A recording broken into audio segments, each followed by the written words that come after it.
The communist plan for the conquest of the United States was explained to the American comrades by Moscow's agent, Joseph Pogany.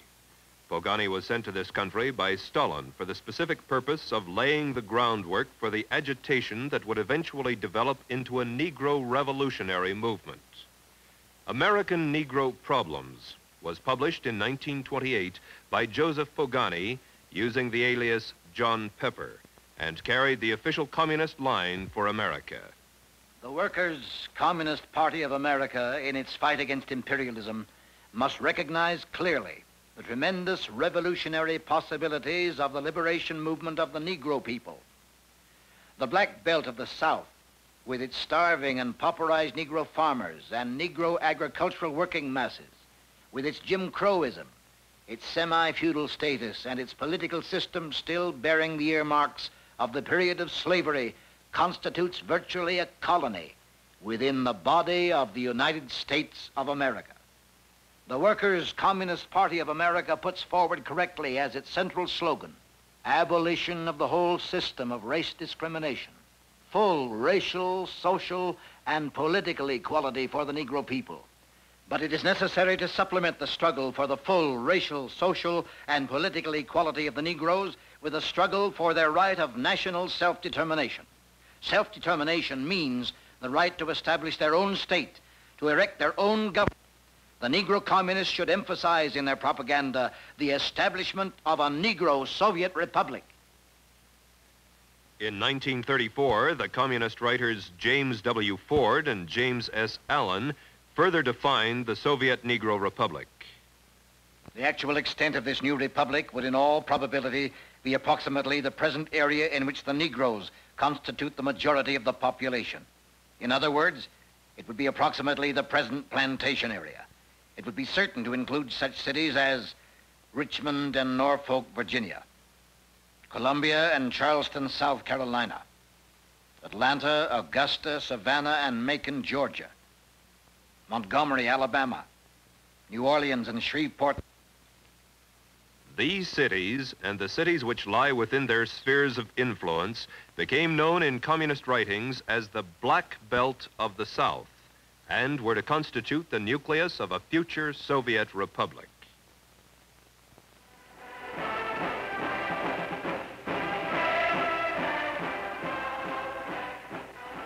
At the National Convention of the American Communist Party, held in New York City in June of 1940, James Ford, the Communist Party candidate for the Vice Presidency of the United States, said, "For the Negro in the South,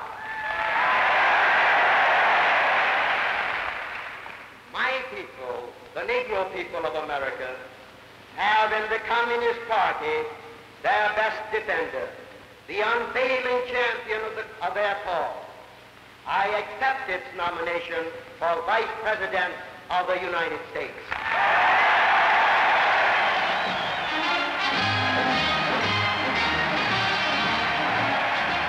By this time, the communist champions of the Negro race had hidden the revolutionary ideas and slogans for a Soviet Negro Republic behind the humanitarian banners of jobs, security, civil rights, and peace.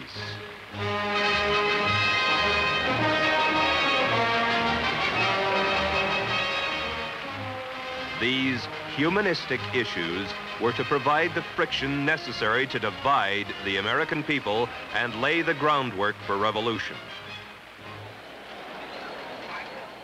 I am Leonard Patterson. When I was a young man, only 23 years old, I joined the Communist Party. I was a member of the National Executive Committee of the American Young Communist League. In 1930, I was the official communist candidate for election to New York State Assembly. I knew Gus Hall and other top-ranking American communists very well because I trained with them at the Lenin University in Moscow. I joined the party because I honestly thought the communists were trying to help American Negroes. I broke away from the party when it became clear to me what the communists were really up to was to use the Negro people in this country as cannon fodder in a violent and bloody revolution aimed at the establishment of the American Soviet dictatorship. It was that simple, and it is still that simple today. Make no mistake about it.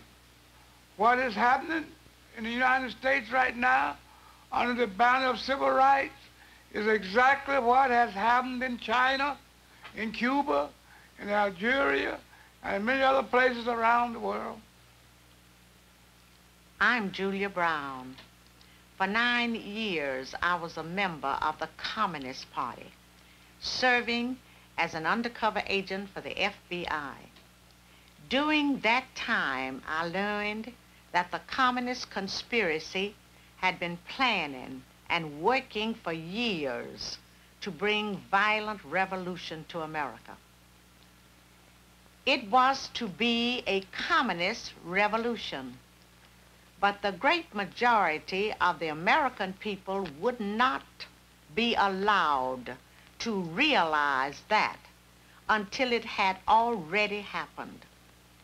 If all goes according to the communist blueprint, Americans will believe that the chaos and violence has something to do with civil rights. Our enemies were quick to find our weakest point for their attack. They knew that racial differences could provide them with an excellent wedge to divide our people. Their strategy simply has been to keep hammering on that wedge, to drive it deeper into our social structure, to open all wounds that have long since healed, and deliberately to create new ones wherever they can. Now, he acted like a good nigga for the white folk. But I tell you, I don't want to even be around no more good niggas. I'm with them good Negroes. That's what they call Rodriguez, a good Negro. I want to be with the bad niggas, because I know what's happening with the bad niggas. That's where I want to be. I want to be with the niggas. I want to be with the bad niggas that don't want to ride on the back of the bus no more. And this is what L. Davis will call you. And the bad niggas is not going to work for $18 or $20 no. I want to be for the bad niggas who going to register and vote. I want to be for the bad niggas going to swim on any God's beach where water is flowing. I want to be with this type of Lyndon Johnson is the biggest nigger lover in the United States. Amen. He may think that he can use his Justice Department with Bobby Kennedy at the head of it, and he may think that he can use J. Edgar Hoover and the FBI and the Army to force us white people here in St. Augustine and other parts of the nation to mix up with niggers. But if he sends troops in here and puts a bayonet behind every one of us, we still will not mix up with a bunch of black savages. I'd like to say, in a real sense, not fellow freedom fighters, but fellow slaves. For we all are slaves, not only in this society, not only in this community, but all over this nation and all over the world. What you're doing here is very significant and it's very important. Then you follow up your friends and acquaintances and ask them if they want to help put this fight over to save this country from the onslaught of integration. You know the system is they want to throw white children and colored children into the melting pot of integration, out of which will come a conglomerated, mulatto, mongrel class of people. Both races will be destroyed in such a movement. I, for one, under God, will die before I'll yield 1 inch to that kind of a movement in America.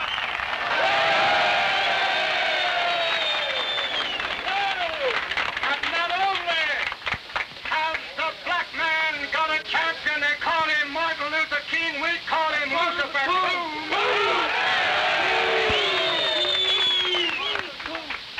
If God has some champions of the white man, and you can name Connie Lynch as one of them.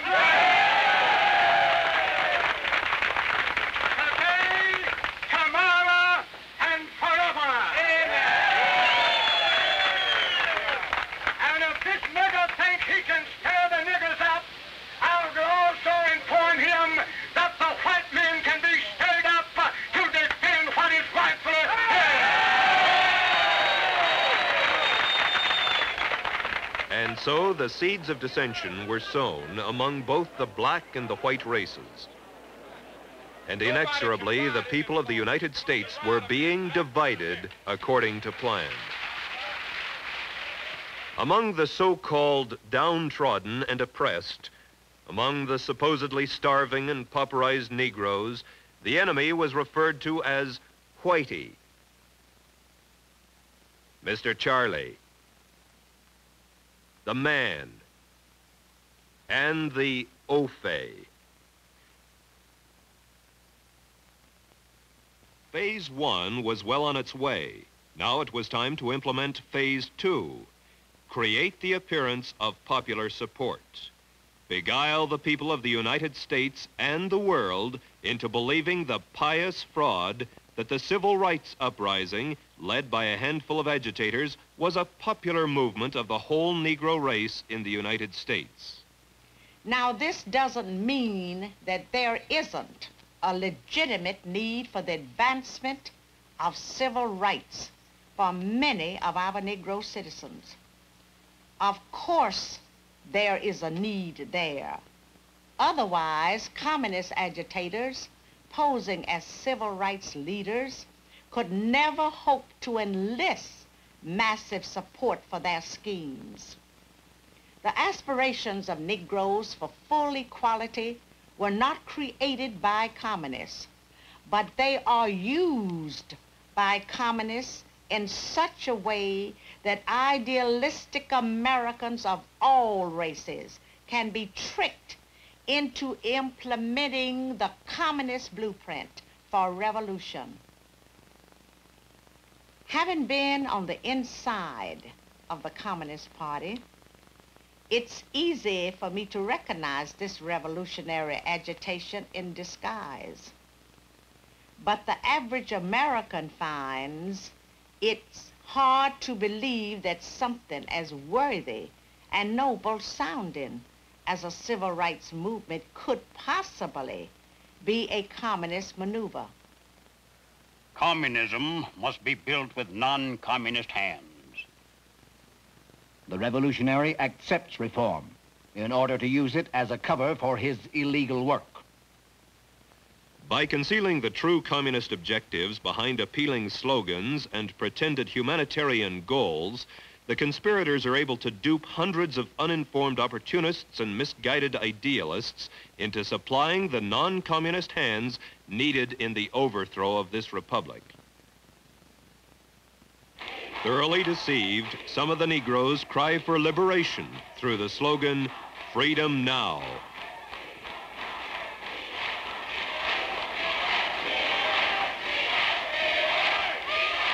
The Democratic slogan, "One man, one vote," has gained wide acceptance. But perhaps the most popular slogan is "Venceremos," the rallying cry of the deluded peasants of Cuba, Haiti, and Venezuela. "Venceremos," we shall overcome, is now the rallying cry of the deluded peoples of the United States.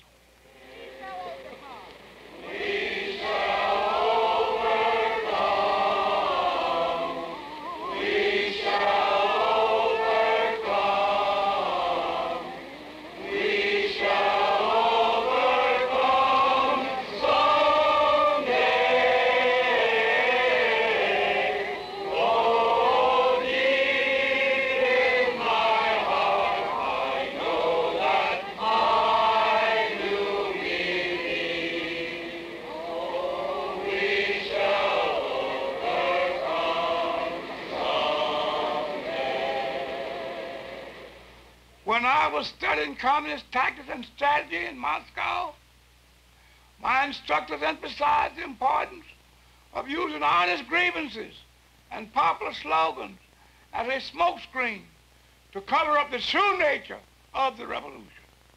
We were taught how to use propaganda and arouse the emotion of the masses. We learned how to set one group against the other and to make them hate each other. We learned the necessity of having martyrs, and we were even told how to create our own martyrs if they did not automatically result from the atmosphere of hatred. We were taught the importance of getting large masses of people into the street for marches and demonstrations. And finally, we were instructed in ways to take off riots and make them spread and to keep them going. When I returned to the United States, I was immediately given practical training. I participated in so-called nonviolent demonstrations that were deliberately calculated to irritate white people into violence against us. I personally was in charge of organizing a march on Washington to dramatize the Scottsboro Boys case. In New York, about 1935, a Negro boy was reported killed by the owner of a store while in the act of stealing some merchandise. Communist Party headquarters decided to make a march out of the boy. So we went right to work, putting out handbills and holding open air meetings. In less than a half hour after we started, there was a race riot at 125th Street, complete with smashing windows of white storekeepers, looting and all the rest. I'm not speaking of things I read about. These are things I personally participated in.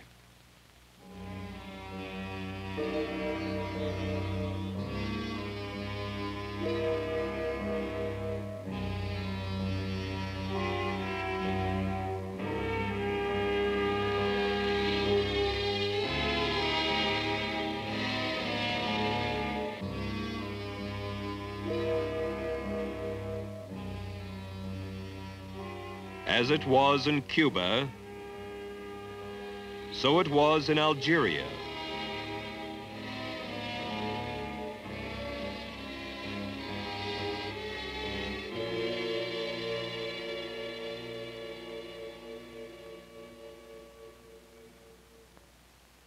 And so it is in the United States. In Jackson, Mississippi, Medgar Evers, State Field Secretary for the NAACP, was shot in the back by an unknown assassin as he was entering his home. After lying in state in Mississippi, the body of World War II infantry GI Medgar Evers was sent to Washington, D.C. for burial in Arlington National Cemetery. Now a victim of the very communist agitation he had helped promote, Medgar Evers was able to further serve communist purposes by being glorified as a martyr in the supposed fight of the Negro people for freedom and justice. Medgar Evers' remains were buried with full military honors and nationwide news coverage.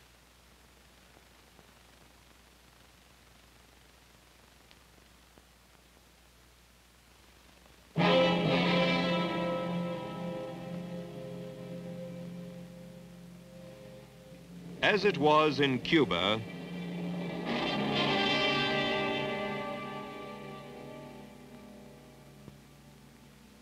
so it was in Algeria. And so it is in the United States. Mysterious bombings by assailants unknown plague the lives and property of the Negro people and serve to intimidate those who might speak out against the conspirators. The bombing of this Birmingham, Alabama church claimed the lives of 4 little girls attending Sunday school. A memorial service was held in Washington, D.C. for the 4 young victims, after which the mourners demonstrated their grief before the White House and the press.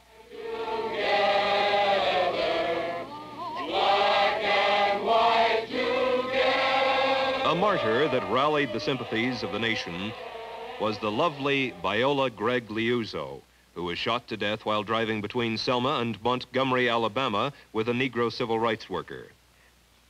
The American press told their shocked readers of her 5 children and husband, and her righteous zeal for justice that caused her to go to Alabama to help the American Negro gain the right to vote. This photo of Mrs. Liuzzo, taken during the Selma to Montgomery march and just prior to her death, points up the fact that the press failed to mention that the photo used to gain the sympathies of the nation was a high school photo taken almost 20 years earlier.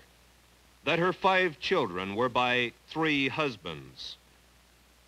and that her name had been removed from Michigan's eligible voter list in accordance with state law because she had not used her voting privilege for 6 years. We were taught how to use propaganda, how to arouse the emotion of the masses. We learned how to set one group against the other and to make them hate each other. We learned to be sensitive to having martyrs, and were even told how to create our own martyrs if they didn't automatically result from the atmosphere of hatred. Divide the people, then create the appearance of popular support. And if any of the alert, informed citizens call attention to the true revolutionary goals behind the humanitarian slogans, move into phase 3 and neutralize the opposition. One effective way to neutralize any opposition is to liquidate it.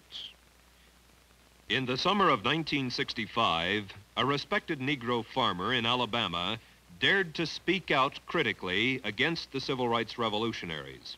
In this cabin in late August, 87-year-old Perry Smaw struggled with an assailant who said he had come to get Perry's tongue.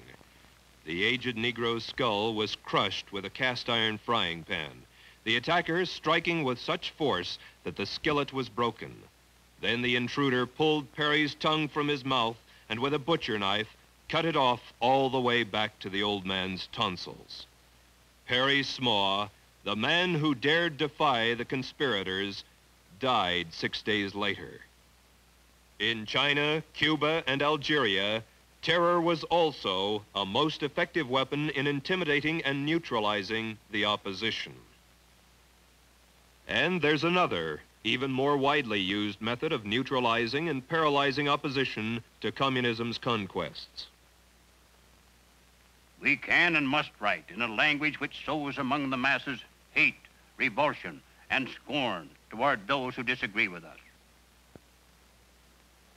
Members and front organizations must continually embarrass, discredit, and degrade our critics. When obstructionists become too irritating, label them as fascist or Nazi or anti-Semitic. Constantly associate those who oppose us with those names which already have a bad smell. The association will, after enough repetition, become fact in the public mind. By duping the American public into turning a deaf ear to the voices of warning because the topics were controversial or because the patriots themselves had been ridiculed as extremists, racists, fright peddlers, the conspirators were ready to move one step closer to their hidden goals by precipitating mob violence. Riots, demonstrations, street battles, detachments of a revolutionary army. Such are the stages in the development of the popular uprising. The Communist Party will educate and organize the working masses for mass strikes and mass demonstrations. It is through struggles that the working masses are prepared for the final conflict for power. As these strikes grow in number and intensity, they acquire political character through unavoidable collision and open combat with the capitalistic state. Mass action culminates in insurrection and civil war. We've been studying history, studying civic, but right now you got to put your history and your civics in the streets. You got to make the Constitution real. You got to make democracy real. Since 1960, since February the 1st, 1960, more than 50,000 of your fellow students have been arrested and jailed, beaten, faced police doors and water hoses. Before we see real freedom, before we be able to walk down these streets with a sense of dignity and with a sense of pride and walk in freedom, no doubt there will be more jailings, more beating, more water hoses, more dogs.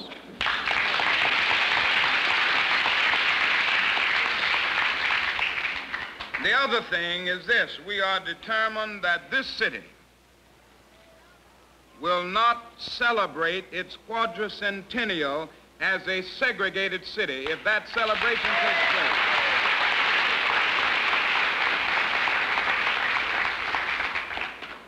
We we plan to use everything within our power and all of the nonviolent weapons at our disposal to dramatize this blatant injustice and to demand that the federal government not put a cent in this city unless it decides to face the realities of desegregation.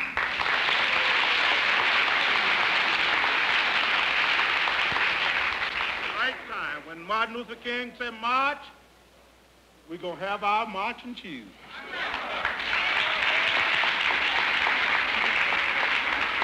And you know they've kicked us around a long time, haven't they? Yeah. And so many of us we've come up in life without any shoes at all. And if it becomes necessary for us to march without shoes, we'll march barefooted. I don't like the way you're clapping tonight. Are you ready to march? Are you ready to march?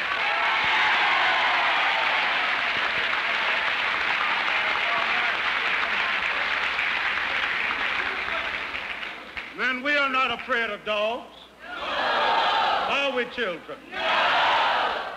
So many of us, we were raised up with dogs. And we have had to live the life of dogs right here in the United States of America.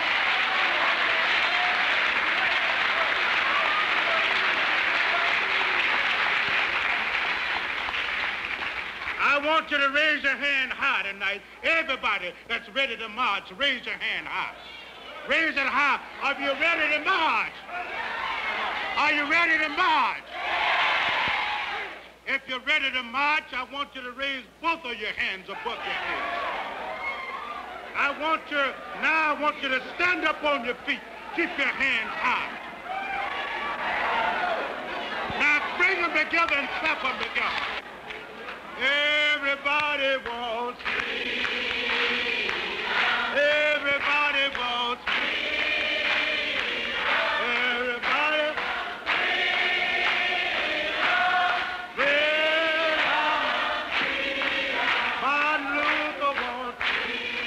And so, many were tricked into helping create the appearance of popular support for a conspiracy that hid its true objectives behind appealing slogans and humanitarian goals. A detachment of the deceived staged sit-ins. A handful of the hoaxed made freedom rides. A portion picketed and protested, while still others boycotted buses.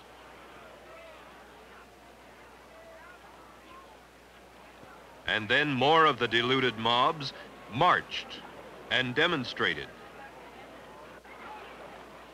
As it was in Cuba, where the leaders of the humanistic revolution marched with arms locked in camaraderie, so it is in the United States, where the leaders of the freedom movement march with arms locked in brotherhood. As it was in Cuba, where the comrades marched arm in arm to shouts of Venceremos, so it is in the United States, where the brothers march to the strains of We Shall Overcome.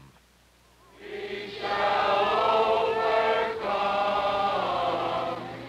We shall overcome someday.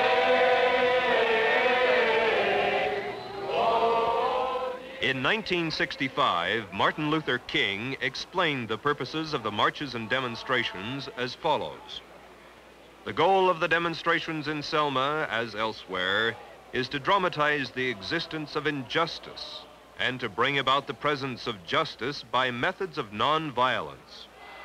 Long years of experience indicate to us that Negroes can achieve this goal when four things occur. First, nonviolent demonstrations go into the streets to exercise their constitutional rights. Second, racists resist by unleashing violence against them. Third, Americans of conscience, in the name of decency, demand federal intervention and legislation. Fourth, the administration, under mass pressure, initiates measures of immediate intervention and remedial legislation. Ready to march with them? I didn't hear from everybody. Are you ready to march? As Martin Luther King said, demonstrators staged a huge march on Washington, D.C. to dramatize their demands. They staged demonstrations across the country. And as Martin Luther King said, violence was unleashed. Then, accordingly, the federal government intervened and a vicious legislative step on the road to tyranny was enacted in the form of the Civil Rights Bill of 1964. Their cause must be our cause too. Because it's not just Negroes, but really it's all of us who must overcome the crippling legacy of bigotry and injustice.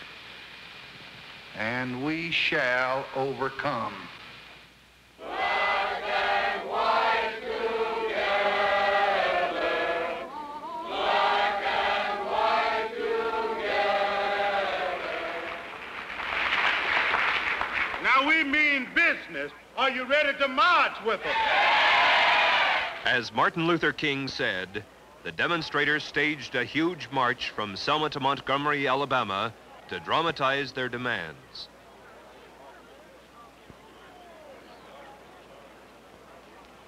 They staged demonstrations across the country. And as Martin Luther King had said, violence was unleashed against them. Then, accordingly, the federal government intervened, and still another vicious legislative step toward tyranny was enacted in the form of the Voting Rights Bill of 1965. And these enemies too, poverty, disease, and ignorance, we shall overcome. Truth shall make us free. Truth shall make us free.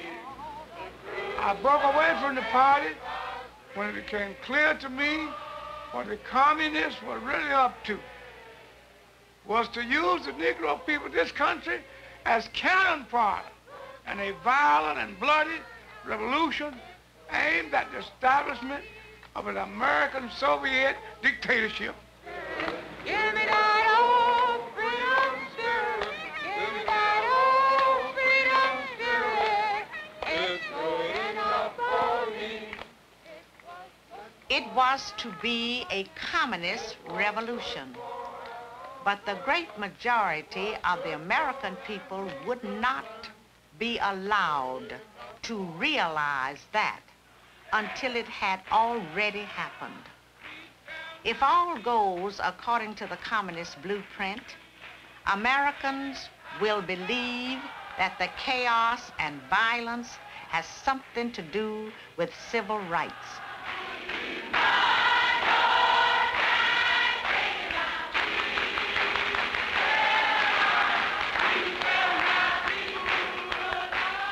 Make no mistake about it.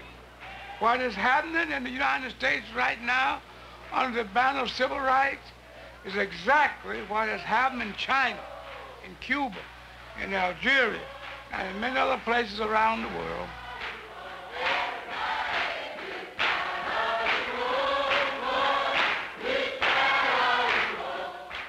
The goal of the international communist conspiracy is world domination. They have thus far been highly successful in accomplishing the step-by-step objectives necessary for reaching that goal. In the United States, the communist plans call for two revolutions at once. A revolution of a supposedly oppressed proletariat or working class against a capitalistic system that is supposed to breed wage slavery, unemployment, poverty, crises, and war. The second revolution is a revolt of the supposedly poor and oppressed Negroes of the Black Belt against the supposed lynching, segregation, social ostracism, and exploitation of the white man.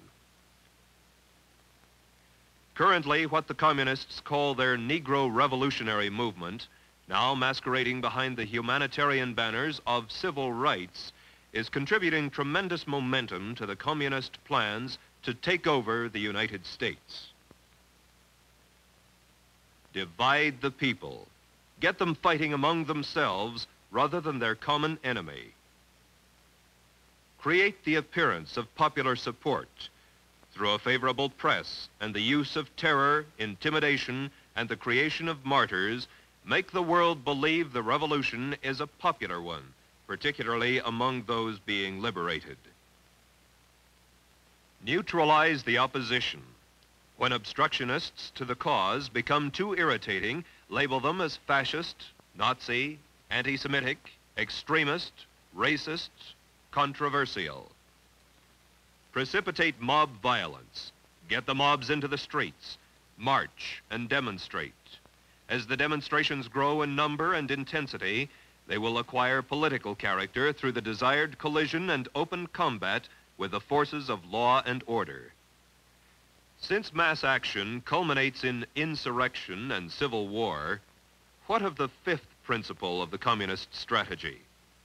Create the semblance of revolution.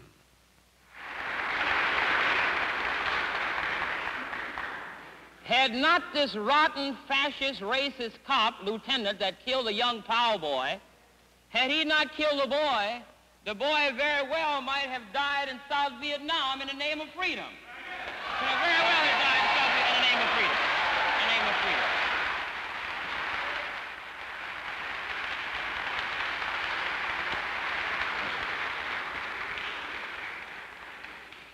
I was also asked to tell you not to get your passion so high, not to get too worked up. However, I think many of us are going to have to choose where we're going to die at. Where we're going to die at.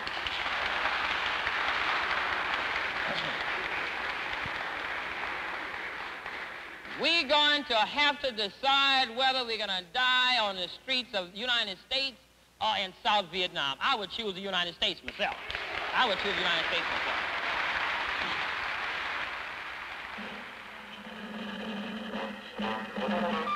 From Havana, Cuba, free territory of the Americas, Radio Free Dixie invites you to listen to the free voice of the South. Stay with us for music, news, and commentary by Robert F. Williams. Robert F. Williams, a fugitive wanted by the state of North Carolina and the Justice Department, broadcasts weekly revolutionary messages beamed into the United States from Cuba. We shall take the torch of freedom and justice into the streets of America, and we shall set the last great stronghold of Yankee imperialism ablaze with our battle cry of freedom. Freedom now or death. For our people... In the monthly newsletter published in Cuba and sent into the United States through Canada, the revolutionist Williams tells the Negroes of this nation, we must be willing to suffer jail. We must be willing to suffer death. We must be willing to kill for freedom. There are Gestapo policemen on every street corner. It's just like Mississippi. And I predict things are going to grow worse. In fact, I think policemen are going to be dead before this situation is over. During the summers of 1964 and 1965, the demonstrations became riots, finally culminating in the worst race riot in this nation's history in the Watts district of Los Angeles. Across the United States, law enforcement officers were dead, and Negroes did die in the streets, and the situation was far from over. 7 days after the rioting broke out in Watts, a new newspaper started publication, the voice of all the oppressed and exploited. Calling for the workers of the world to unite, this new voice of the people declared that all the people of the U.S. who oppose U.S. imperialism wish to thank the Communist Party of China and the Chinese people for their pledge of support for the people of Los Angeles in their struggle against U.S. imperialism. In keeping with communist principles and expectations, the atmosphere of hatred generated in the Watts riot resulted in 32 martyrs for the cause of liberation. In their memory, we pledge to destroy U.S. imperialism.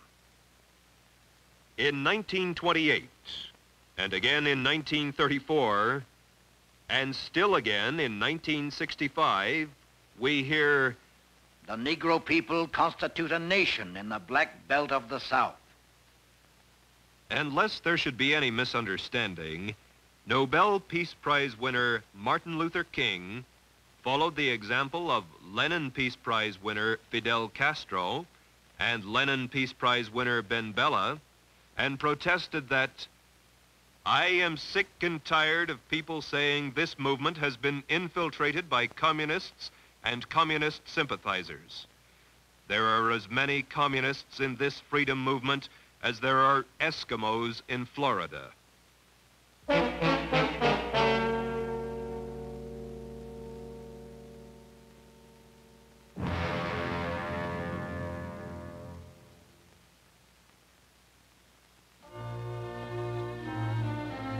In the past hour, we have offered only a brief survey of the material that's available to support the charge that the civil rights movement, as we know it today, is simply part of a worldwide movement organized and directed by communists to enslave all mankind.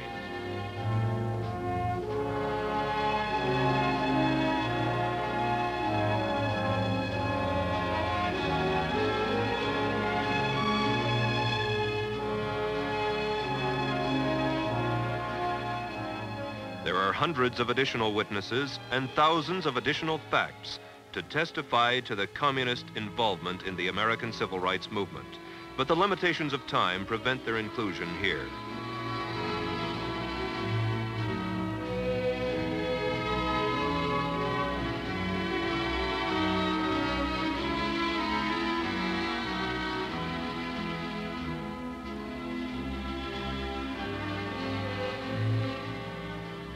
We urge you to continue your studies of these unpleasant truths and gain a more complete understanding of the conspirators' plans to subjugate the United States. Begin by reading It's Very Simple, The True Story of Civil Rights by Alan Stang, The Civil Rights Packet, and the other books and pamphlets on civil rights that are available from one of the American opinion libraries across the nation. We also urge you to resolve first that you will not fall victim to the communist plot to set race against race, American against American. And second, that you will now join with other patriots in a positive program and concerted action to save for our children and their children this once glorious country and humane civilization which we ourselves inherited.